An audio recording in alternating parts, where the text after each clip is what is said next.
Elle veut parler pour sauver son couple. Lui, il se tait pour éviter les conflits. Et dans la plupart des situations, c'est de cette façon que le couple se détruit, sans s'en rendre compte. La femme, dans le couple, va poser des questions. Elle veut comprendre. Elle insiste parfois. Lui, il évite. Il fuit les discussions. Et chacun pense que l'autre est le problème. Mais en réalité, ils sont pris dans une dynamique destructrice qu'ils ne comprennent pas eux-mêmes. Alors aujourd'hui, nous allons parler donc de cette incompréhension qui existe dans les couples.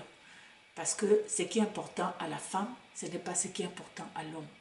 Voilà, et c'est ça qui crée donc cette incompréhension qui est souvent à l'origine de plusieurs disputes dans les couples. Alors, qu'est-ce qui se joue vraiment dans les couples? Dans beaucoup de couples, on va retrouver ce schéma classique, c'est-à-dire la femme cherche la connexion émotionnelle. L'homme cherche la paix et il évite le conflit. Elle parle pour se rapprocher. L'homme se tait, selon lui, pour ne pas aggraver la situation. Mais ce qu'il ne réalise pas, cette interaction, ça les oppose et en même temps, ça les éloigne encore plus. Alors, ce que fait la femme, sans s'en rendre compte dans sa relation, c'est quoi? C'est qu'elle insiste pour avoir des réponses. Elle pose des questions. Et elle s'attend à avoir des réponses. Elle revient souvent plusieurs fois sur les sujets non réglés. Elle interprète donc le silence de l'homme comme étant un manque d'intérêt à ce qu'elle dit. Et dans sa tête, si on ne parle pas, cela voudra dire que ça ne va jamais s'arranger. L'homme, quant à lui, qu'est-ce qui se passe? Qu'est-ce qu'il fait sans s'en rendre compte? Il va éviter les discussions tendues. Dès qu'il y a la tension, l'homme, il se réfugie quelque part pour éviter de mettre l'huile sur le feu, comme on dit. Il peut répondre très peu ou même vaguement. Il peut se fermer émotionnellement et il va fuir. Pour lui, fuir, c'est pour garder le calme dans la relation, c'est pour apaiser la situation. Et dans sa tête, pendant qu'il réagit de cette façon, il se dit, si je parle, ça va empirer la situation. Alors vous constatez que l'homme et la femme vivent, on dirait, dans deux mondes. Donc on assiste ici à un choc des deux mondes. Qu'est-ce que je veux dire par là? C'est-à-dire que pendant qu'elle insiste, lui, il fuit encore plus. Il fuit et elle continue à insister encore davantage. Le résultat, ça crée de la frustration, ça crée des incompréhensions. Et même encore, ça va aller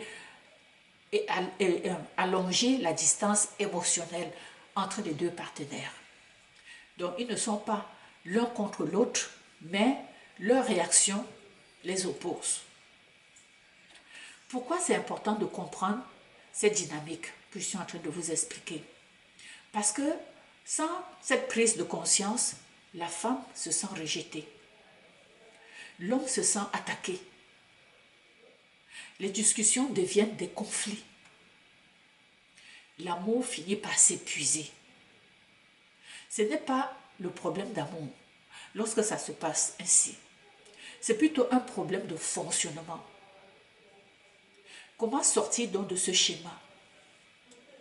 Pour la femme, par exemple, il faut que la femme apprenne à ralentir l'intensité des échanges. Elle doit exprimer son besoin sans pour autant accuser son partenaire. Elle doit laisser aussi de l'espace à l'homme.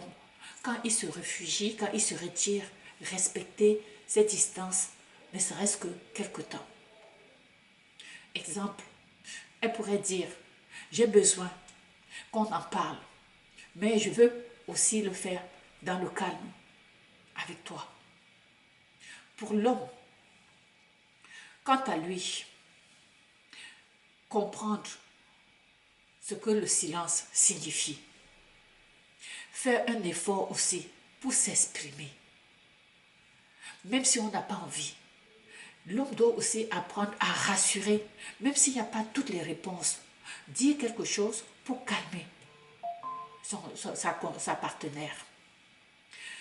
Un exemple qu'il pourrait utiliser, par exemple, c'est de dire « Je ne suis pas prêt à en parler maintenant, mais ça compte pour moi. » Et choisir les moments calmes pour discuter. Fixer des règles de communication. Et chercher à comprendre avant de répondre.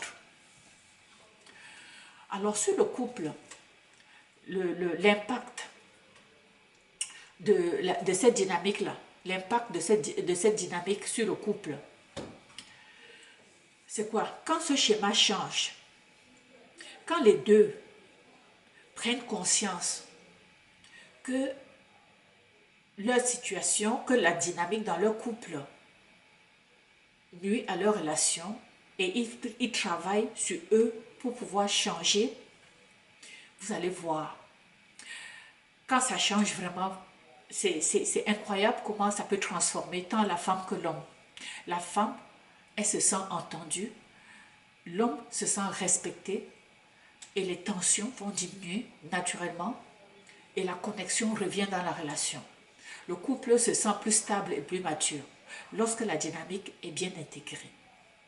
Donc si vous écoutez cette vidéo et que vous mettez en pratique ce que je suis en train de vous dire, revenez me faire des commentaires et partagez avec nous votre expérience. Alors, mon conseil à vous, c'est que derrière chaque femme qui insiste, il y a un besoin d'amour. Si vous avez une femme qui insiste sur un sujet, c'est que il faut voir plus loin que juste le message qu'elle est en train de formuler. Elle a besoin d'amour. Derrière un homme qui fuit, il y a une peur de conflit. S'il y a une chose que vous devrez retenir ces deux choses que je viens de vous dire. Ne combattez pas la réaction. Il faut comprendre l'émotion derrière. Apprenez à vous ajuster au lieu de vous opposer. Si vous comprenez ce principe, vous allez voir que les disputes dans vos relations vont diminuer énormément. Alors, beaucoup de couples se détruisent alors qu'ils cherchent exactement la même chose, c'est-à-dire être bien ensemble. Dans le fond, c'est ça. Mais ils ne parlent pas tout simplement le même langage émotionnel. Elle ne veut pas se battre, non. Il ne veut pas fuir, non plus. Il veut préserver, mais sans communication. Et après, qu'est-ce qui se passe? Ils se perdent. Alors, vous qui m'écoutez, pouvez-vous me dire, dans votre couple actuellement, qui insiste? Est-ce que c'est la femme ou c'est l'homme? Et qui évite? C'est l'homme ou la femme? Parce qu'on peut retrouver ça aussi des deux côtés. Et puis, partagez cette vidéo dans votre réseau. Abonnez-vous pour ne pas manquer ma prochaine publication. Et surtout, likez. Et on se retrouve pour une prochaine publication. Ciao!